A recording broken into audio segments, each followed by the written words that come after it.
আসসালামু আলাইকুম ওয়া রাহমাতুল্লাহি ওয়া বারাকাতুহু।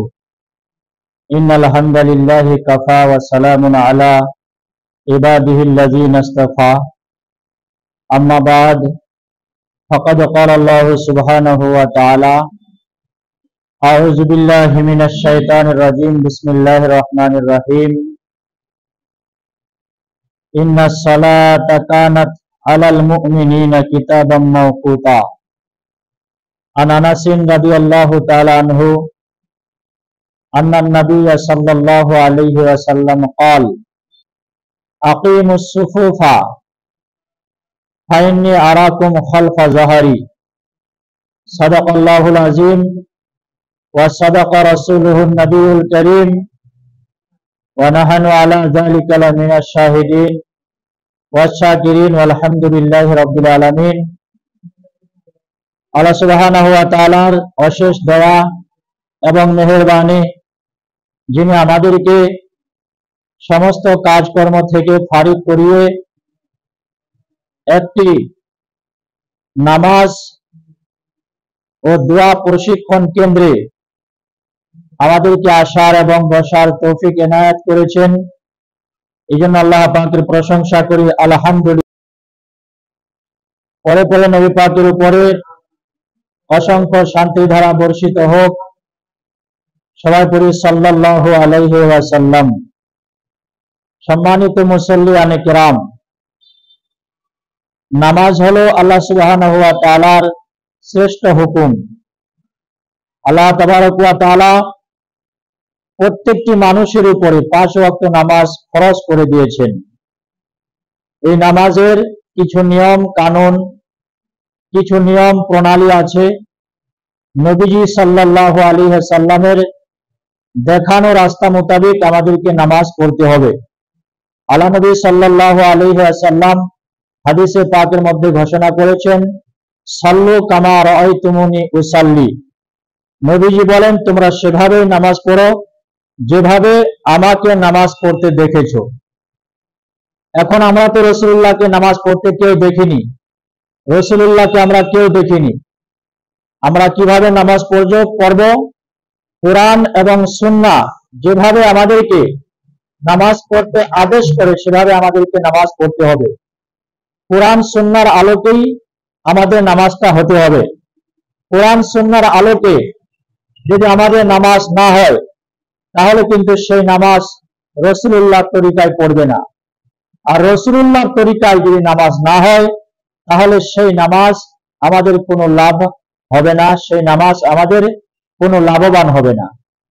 এই জন্য প্রত্যেকটি মুসল্লির নামাজে দাঁড়ানো থেকে নিয়ে সালাম পর্যন্ত নবীজি সাল্লাল্লাহু আলাইহি সাল্লামের সুন্নাহ যেভাবে দিক নির্দেশনা দেয় সেভাবে নামাজ হওয়া দরকার। আজ আমরা নামাজে দাঁড়াই, কিন্তু অনেক মানুষ আমরা খেয়াল খুশি মোতাবেক নামাজের লাইনে আমরা দাঁড়িয়ে যাই, লাইনে ফাঁকা ফাঁকা করে দাঁড়াই, লাইন সোজা হয় না। এই জন্য আজ আমি আপনাদের সামনে নামাজ কিভাবে আমাদেরকে লাইনে দাঁড়াতে হবে এবং আরো কয়েকটি বিষয় নিয়ে আপনাদের সামনে আলোচনা করব। আশা রাখছি ভিডিওটা আপনারা শেষ পর্যন্ত দেখবেন। সুপ্রিয় দর্শক, আমরা যখন লাইনে নামাজে সফে দাঁড়াই, আমরা খেয়াল খুশি মোতাবেক আমরা লাইনে দাঁড়াতে পারবো না। আল্লাহ নবী সাল্লাল্লাহু আলাইহি ওয়াসাল্লাম হাদিসে পাকের মধ্যে বলছেন, হাদিসটি হযরত আনাস রাদিয়াল্লাহু তাআলা আনহু বয়ান করছেন। আল্লাহ নবী বলছেন, আকিমুস সুফুফা ফা ইন্নী আরাকুম খালফা যাহারি। আল্লাহ নবী সাল্লাল্লাহু আলাইহি ওয়াসাল্লাম বলছেন, তোমরা নামাজের লাইন সোজা করো, কেননা আমি তোমাদেরকে আমার পিছনে তোমাদেরকে আমি দেখতে পাই। এখানে নবী সাল্লাল্লাহু আলাইহি ওয়াসাল্লাম একদম লাইন সোজা করার কথা বললেন। এই হাদিসটি সহিহ বুখারীর 718 নম্বর হাদিসে এসেছে। এরপরে আমি আরো একটি হাদিস আপনাদের সামনে উপস্থাপন করব। এই হাদিসটি সহিহ বুখারীর 719 নম্বর হাদিসে এসেছে। এই হাদিসটি হযরত আনাস রাদিয়াল্লাহু তাআলা আনহু থেকে বর্ণিত। হযরত আনাস রাদিয়াল্লাহু তাআলা আনহু বলছেন, ক্বালা উকিমাতুস সালাতু ওয়া আকবালা আলাইনা রাসূলুল্লাহ সাল্লাল্লাহু আলাইহি ওয়াসাল্লাম বিওয়াজহিহি ফাকালা আকিমু সুফুফাকুম ওয়া তারাসসু ফা ইন্নী আরাকুম খালফা যাহরি। এই হাদিসটি সহিহ বুখারীর 719 নম্বর। আল্লাহ নবী সাল্লাল্লাহু আলাইহি সাল্লাম এখানে দুটি বিষয় এনেছেন। প্রথমত বিষয় হলো হযরত আনাস রাদিয়াল্লাহু তাআলা আনহু বলছেন, নামাজ দাঁড়িয়ে গেছে, উকিমাতিস সালাত, নামাজের ইকামত হয়ে গেছে। ফাআকবালা আলাইনা রাসূলুল্লাহ সাল্লাল্লাহু আলাইহি সাল্লাম, নামাজের ইকামত হয়ে যাওয়ার পর আল্লাহ নবী সাল্লাল্লাহু আলাইহি সাল্লাম আমাদের দিকে ছুটে আসলেন, আমাদের দিকে এগিয়ে আসলেন এবং বললেন, ফাকালা আকিমুস সুফুফা, হে সাহাবারা তোমরা লাইন সোজা করো, ওয়া তারাসসু এবং মিলে মিলে দাঁড়াও। এখানে দুটো বিষয় আসলো, এক নামাজের লাইন সোজা করে দাঁড়ানো এবং মিলে মিলে দাঁড়ানো। আজ অনেক মানুষ আমরা একজন আরেকজনের মাঝখানে আমরা অনেকটা ডিস্টেন্স রেখে দিচ্ছি, ফাঁকা করে দাঁড়াচ্ছি। এটা করোনার সময় ছিল, করোনা যখন ছিল তখন আমরা ডিস্টেন্স পালন করেছিলাম, এখন কিন্তু আর করোনা নয়। আল্লাহ নবী সাল্লাল্লাহু আলাইহি ওয়াসাল্লাম জানাচ্ছেন ওয়া তারাসসু, তোমরা মিলে মিলে দাঁড়াও। সেজন্য আমরা খেয়াল রাখবো, নামাজে যখন দাঁড়াবো একজন আরেকজনের মাঝখানে যেন কোনো রকমের ফাঁকা না থাকে, ঘন ঘন করে একদম মিলে মিলে দাঁড়াতে হবে এবং লাইন সোজা করে দাঁড়াতে হবে। আল্লাহ সুবহানাহু ওয়া তাআলা আমাদেরকে সোজা করে লাইন দাঁড়ানোর তৌফিক দান করুন। আরো একটি হাদিস আমি আপনাদের সামনে উপস্থাপন করব। এই হাদিসটিও লাইনের ব্যাপারে এসেছে। আন-নুমান ইবনে বাশির রাদিয়াল্লাহু তাআলা আনহু ইয়াকুল, কানা রাসূলুল্লাহ সাল্লাল্লাহু আলাইহি ওয়াসাল্লাম ইউসাউবি সুফুফানা হাত্তা কান্নামা ইউসাউবি বিহাল কিদাহা হাত্তা রাআ আন্না কাদ আকালনা আনহু সুম্মা খারাজা ইয়াওমান হাত্তা কাদা ইউকাব্বিরু ফারাআ রাজুলান বাদিয়ান সাদরুহু মিনাস সাফি ফাকালা ইবাদাল্লাহ লা তুসাব্বুন্না সুফুফাকুম আও লা ইউখালিফান্নাল্লাহা বাইনা উজুহিকুম। নবী সাল্লাল্লাহু আলাইহি সাল্লাম এই হাদিসে পাকের মধ্যে বলছেন যে এই হাদিসটি কিন্তু সফের ব্যাপারে এসেছে। হযরত নুমান ইবনে বাশির রাদিয়াল্লাহু তাআলা আনহু বলছেন যে আল্লাহ নবী সাল্লাল্লাহু আলাইহি সাল্লাম আমাদের নামাজের লাইনগুলো সোজা করে দিতেন, আমাদের নামাজের লাইনগুলো নবীজি সাল্লাল্লাহু আলাইহি সাল্লাম সোজা করে দিতেন। হাত্তা কান্নামা ইউসাব্বি বিহাল কিদাহা, এমন ভাবে সোজা করতেন যে যেন নবী সাল্লাল্লাহু আলাইহি সাল্লাম কামানের কাঁধকে সোজা করে দিচ্ছেন।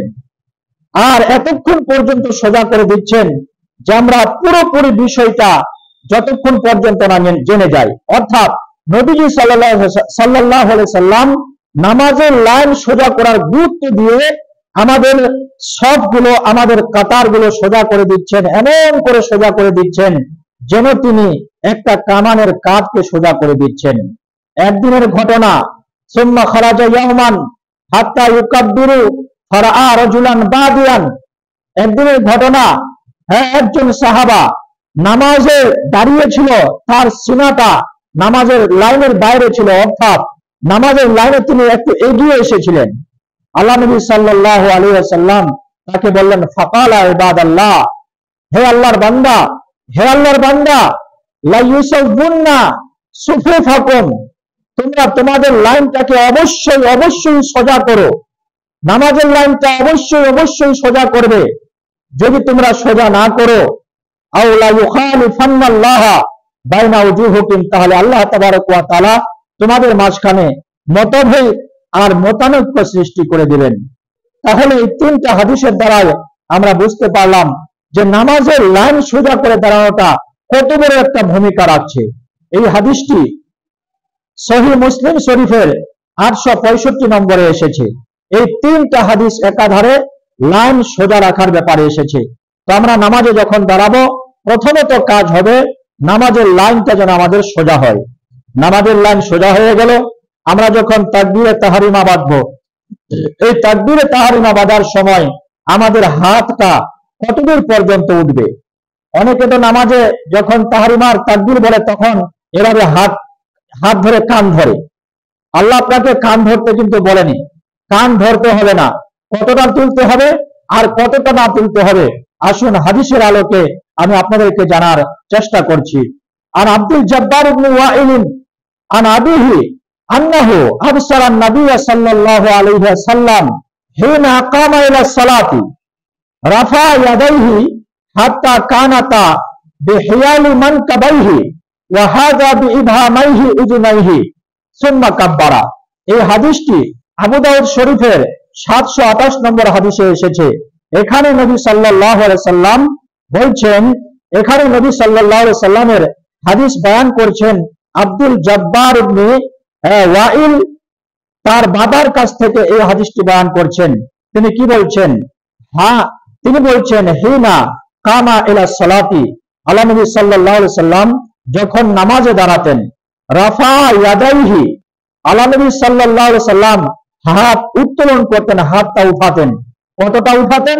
হাত্তা কানাতা বিহিয়ালি মানকিবাইহি, আল্লাহ নবী সাল্লাল্লাহু আলাইহি সাল্লাম যখন তাকবীর বলার জন্য হাত উত্তোলন করতেন, তার দুটি হাত কাঁধ পর্যন্ত উঠত। এই যে কাঁধ, এটাকে কাঁধ বলা হয়। আল্লাহ নবী যখন তাকবীর বলতেন, তার এই হাতটা কাঁধ পর্যন্ত উঠত। ওয়া হাযা ইবহামাইহি উযুনাইহি, এবং তার বৃদ্ধাঙ্গুলি দ্বয়, এই যে বৃদ্ধাঙ্গুলি, এটা আর এটা, আল্লাহ নবী সাল্লাল্লাহু আলাইহি ওয়াসাল্লামের বৃদ্ধাঙ্গুলি দ্বয় তার কর্ণদ্বয় পর্যন্ত তিনি উঠাতেন। এই যে কান, এই বৃদ্ধাঙ্গ আঙ্গুল দুটিকে আমরা কানের বরাবর পর্যন্ত তুলব। এই বৃদ্ধাঙ্গুল দুটো কানের বরাবর পর্যন্ত থাকবে, আর এই হাতগুলো, হাতের তালাগুলো এই কাঁধ পর্যন্ত থাকবে। এভাবে আমরা হাত উত্তোলন করব, কান ধরবো না, বা এভাবে এরকম করবো না। এভাবে করতে বলা হয়নি। হাদিসের আলোকে আমাদেরকে পুরো নামাজটা হাদিসের আলোকে হতে হবে। আল্লাহ নবী সাল্লাল্লাহু আলাইহি ওয়াসাল্লাম যেভাবে নামাজ পড়েছিলেন, যেভাবে হাদিস আমাদের সামনে আছে, সেভাবেই কিন্তু আমাদেরকে নামাজ পড়তে হবে, নচেত কিন্তু আমাদের নামাজ হবে না। তো প্রথমে লাইন সোজা করে দাঁড়ালাম, তারপরে আমরা তাকবীরে তাহরিমা বলে আমরা হাত বেঁধে নিলাম। বেঁধে নেওয়ার পরে এবার আসবে কেরাতের পালা। কেরাত, ইমাম যখন কেরাত পড়বেন, এই কেরাতের সময় ইমামের পিছনে পিছনে কি মুক্তাদিগুলো কেরাত পড়বে? না, মুক্তাদিগুলো কেরাত পড়বে না। এটাও, এই বিষয়টাও আমি আপনাদেরকে জানার চেষ্টা করছি, স্পষ্টভাবে জানিয়ে দিচ্ছি। ইমাম যখন তাকবীরে তাহরিমা বলার পরে যখন হাত বেঁধে যখন সূরা ফাতিহা পড়ে, কেরাত যখন পাঠ করে, এই কেরাত পাঠ করার সময় ইমাম তো কেরাত পাঠ করবে, মুক্তাদি কোনো কেরাত পাঠ করবে না, মুক্তাদি চুপ করে শুনে থাকবে। আল্লাহ সুবহানাহু ওয়া তাআলা পবিত্র কোরআন শরীফে জানাচ্ছেন, ওয়াইদা কুরিয়াল কুরআনু ফাসতামিউ লাহু ওয়া আনসিতু লাআল্লাকুম তুরহামুন। এখানে আল্লাহ সুবহানাহু ওয়া তাআলা জানাচ্ছেন, ওয়াইদা কুরিয়াল কুরআন, যখন তোমাদের সামনে কোরআন তেলাওয়াত করা হয়, ফাসতামিউ লাহু ওয়া আনসিতু, তোমরা কোরআনের তেলাওয়াতটাকে মনোযোগ সহকারে শ্রবণ করো, চুপ করে শ্রবণ করো, মনোযোগ সহকারে শ্রবণ করো এবং চুপ থাকো, লাআল্লাকুম তুরহামুন, যাতে করে আল্লাহ সুবহানাহু ওয়া তাআলার রহমত তোমাদের উপর বর্ষণ হয়। তাহলে এই আয়াতের মাধ্যমে আমরা সুস্পষ্ট বুঝতে পারলাম যে যখন ইমাম কেরাত পাঠ করবে, আমরা কেরাত শুনবো। যখন আমাদের সামনে কোরআন তেলাওয়াত করে ইমাম, আমরা কোনো তেলাওয়াত করব না, আমরা কোন সূরা পাঠ করব না, বরং আমরা কোরআনের আয়াত, কোরআনের তেলাওয়াত আমরা শুনবো। সূরা ফাতিহা হয়ে গেল, সূরা ফাতিহা হয়ে যাওয়ার পরে ইমাম আরো একটি সূরা পাঠ করবেন। ইমাম আরো একটি সূরা পাঠ করার পরে যখন রুকুতে চলে যাবে, আমরাও রুকুতে চলে যাব।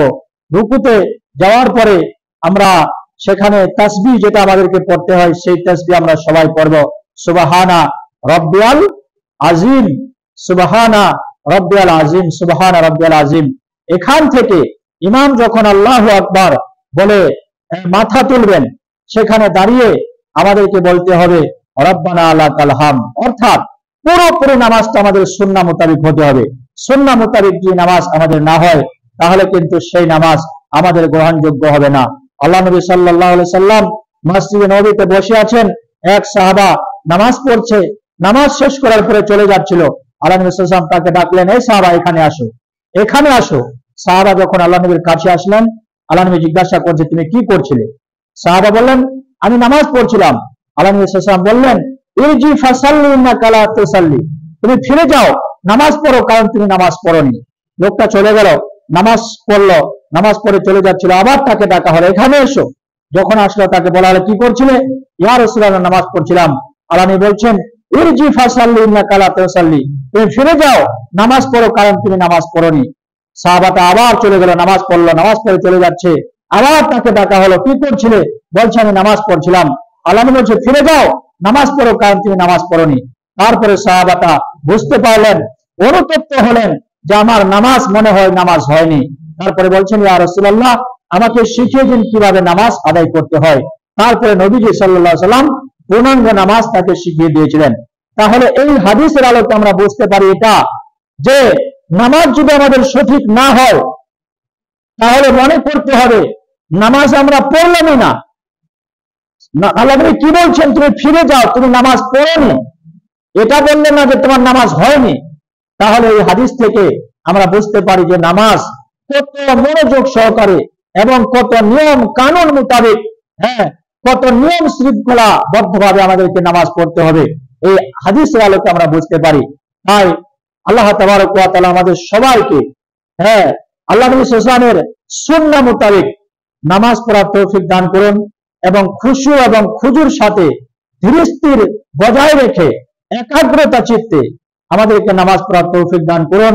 আমিন ওয়া আখিরু দাওয়ানা আনিল হামদুলিল্লাহি রাব্বিল আলামিন।